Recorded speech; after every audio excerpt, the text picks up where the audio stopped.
নমস্কার। আজকে আপনাদেরকে খুবই কম খরচে প্রচুর পরিমাণে লাভবান হবেন সেই ধরনের চাষের কথা বলবো। এই যে কলমি শাক, আপনারা তো ভালোভাবে জানেন কলমি শাক যেমন খেতে টেস্টি, সেরকম কিন্তু অনেক চাহিদা আছে মার্কেটে। এর দামও কিন্তু বাঙাল আসানসোলে কাছে জামুরিয়া আছে, ওইখানে এক নম্বর ব্লকে ওয়ার্ড নম্বর 6 থেকে বলছি। আমরা কৃষক নাম দিলীপ কুমার সিং, পিতা শ্রী লক্ষ্মী সিং, জামুরিয়া।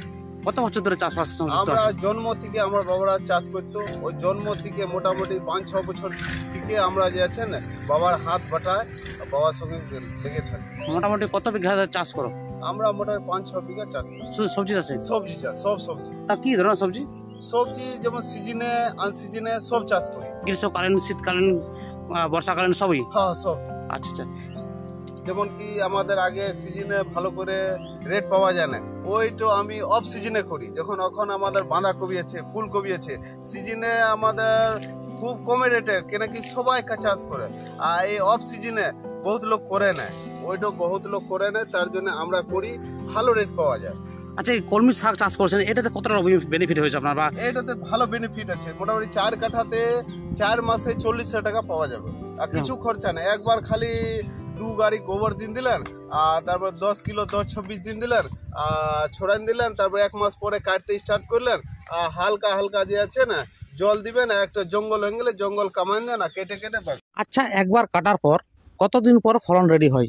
15 দিন পরে আবার হয়ে যায়। আবার 15 দিন? তো আবার যেমন এটা কেটে দিলাম, আচ্ছা, এই জঙ্গল গুলা আছে, জঙ্গল গুলা আবার খুরপি নিয়ে তুলে দিব। আর এগুলা তুলে পরে আবার বাস জল দিন দিব, আর হালকা মাত্রাতে নাইট্রোজেন দিন দিলে বাস। আচ্ছা, এই কাটার পরে কোনো ওষুধ বা পেস্টিসাইড কিছু দিতে না? কিছু দিতে হয় কিছু কোনো খরচাই নেই না? কিছু খরচা নেই। যদি বেশি লাগলো তো নিম পাতা আমরা কি করি, নিম পাতাতে ঘোলাতে দিয়ে আর ওয়াকে 20 দিন আবার ছেড়ে দিই, আবার ওই 20 দিন পরে আবার ওই জলটাও দিয়ে আর স্প্রে করে দিই। কলমি শাক লাইনে করে বা ছিটিয়ে দুটোভাবেই চাষ করা যায়, তবে লাইনে চাষ করলে সবচাইতে ভালো হয়, কারণ এতে পরিচর্যা করা খুব সহজ হয় এবং রোগ পোকা আক্রমণ হয় না বললে চলে। লাইনে চাষ করতে হলে লাইন টু লাইন 10 ইঞ্চি করবেন এবং বীজ টু বীজ 3 থেকে 6 ইঞ্চির মধ্যে রাখবেন, তাহলে খুবই ভালো হবে।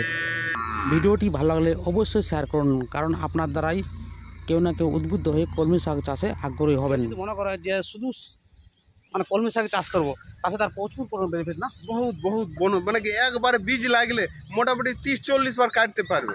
আচ্ছা, 2 কাঠা জমির জন্য ক টাকা বীজ লাগবে? 2 কাঠাতেও 500 টাকা বীজ লাগবে। 500 টাকা লাগবে না? হ্যাঁ। আর 2 গাড়ি আপনার 2 গাড়ি গোবর হইলো, আর 10 কেজি 10-26 দিন দিলে বাস, ওইটাতে অ্যাভেলেবল। আর পুরো 4 মাস 5 মাস ধরে? হ্যাঁ, এটা তো এখনকার বাজারে 12 মাস হচ্ছে কলমি শাক। ভালো করে যত্ন করে রাখলে 12 মাস পাবেন।